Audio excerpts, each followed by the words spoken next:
요 친구들은요,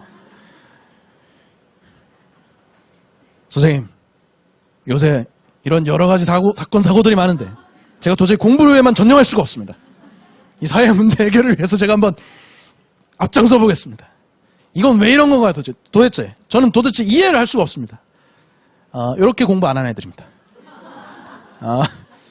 그래서 말이 되게 많고요. 그 다음에 아웃사이더 친구들은 그 공부 안 할 이유가 굉장히 논리적이고 이성적이고 사회지향적이고 쓸데없이 자기 인생이나 좀 관리하지. 그렇죠? 그래서 아웃사이더 친구들은요. 왜 그런 상황으로 빠지냐면 이 엄마의 따뜻한 이 케어 같은 게 좀 부족한 아이들이 꽤 있어요. 엄마가 막 군인이야, 막. 엄마 군인. 그렇죠? 단아까로 막 대답하고 막. 이렇게 좀 이렇게 딱딱하시고 차가우신 경우에 아이들이 이쪽으로 빠지는 경우들이 많아요. 그렇죠? 그래서 이런 친구들은 공부도 공부인데요. 일단은 우리 아들하고 나, 아니 우리 딸하고 나의 관계에 대해서 한번 짚어보시는 것도 어떨까 싶어요. 아웃사이더. 아시겠죠? 다음 케이스. 고집쟁이. 요 아이들 되게 재밌는 게 자기는 10등이거든요, 반에서. 그러면 10등한테는 누가 정답이에요? 9등이 정답이지. 근데 1등만 정답이야. 그것도 전교 1등만. 그래가지고 항상 스트레스 받는 애예요. 상상을 한번 해보세요.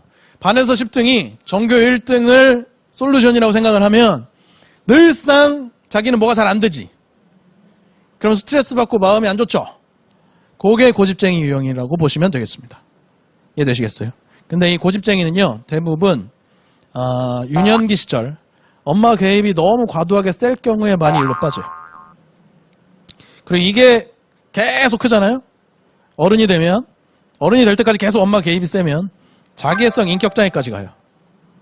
이해되시겠어요? 그래서 고집쟁이 유형인 경우엔 너무 높이 바라보는 이 그 시선, 요거를 적당히 조절을 해줘가지고 여길 가는 것도 괜찮을 수 있고 그 다음에 높여도 늦지 않다라는 엄마의 조언 같은 것들이 굉장히 시급합니다.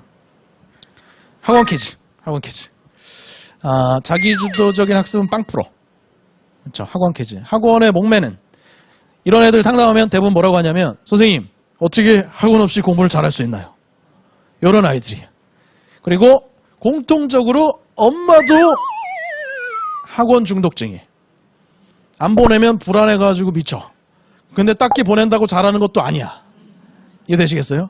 그래서 전문가 입장에서 보면 굉장히 답답하죠.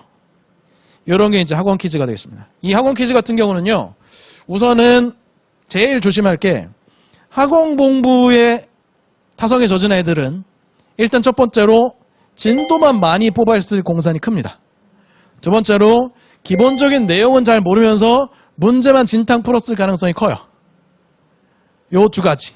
그리고 세 번째로 아주 디테일한 부분에 대해서는 제대로 공부 놓치고 채우지 못하고 가는 경우들이 많습니다. 제일 시급한 게 지가 혼자 뭔가 해볼 수 있는 시간을 확보해 주는 게 제일 중요합니다.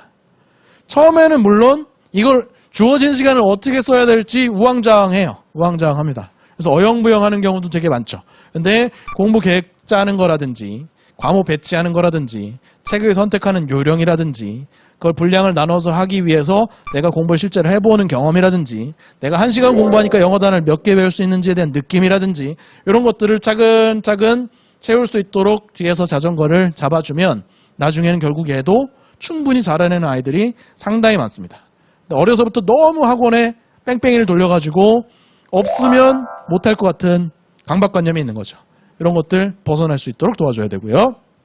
그 다음이요. 꼭두각시. 요거는요. 일종의 마마보이라고 생각하시면 되겠습니다. 엄마 시키는 대로만 하는 거예요.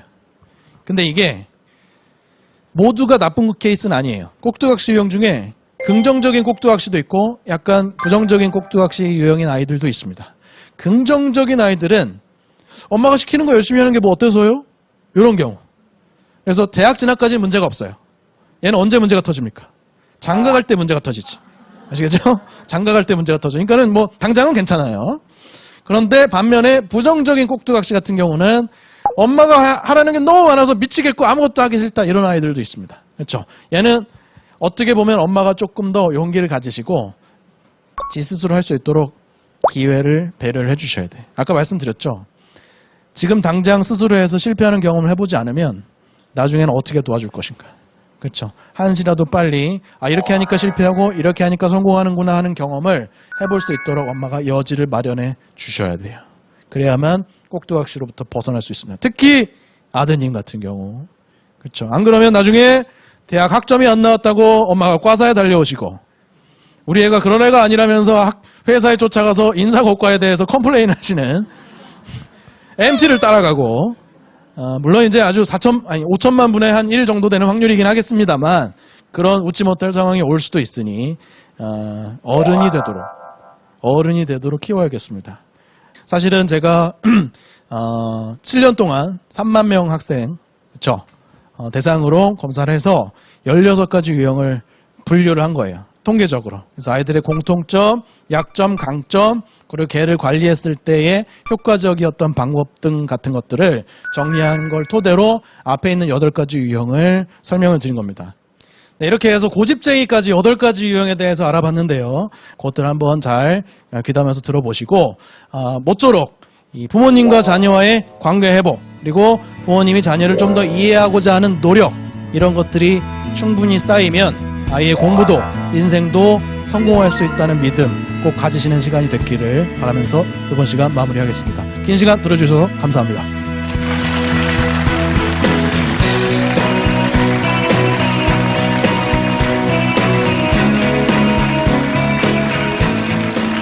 별탈 없는 무난한 가정이었지만 작은 위기들이 하나둘씩 생겨났어요. 저한테 우울이 찾아왔고요. 남편이 바빠서 그게 되지 않으니까 저도 모르게 심통을 많이 냈었나 봐요.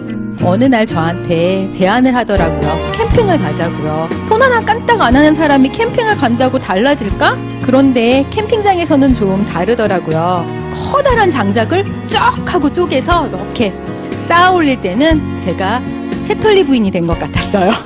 딸아이가 저를 깨우더라고요. 엄마, 눈 오나 봐. 눈 오는 소리가 들려. 그의 첫눈이었습니다. 계절과 자연의 변화를 느낄 수 있는 곳. 그게 바로 캠핑장인 것 같았어요.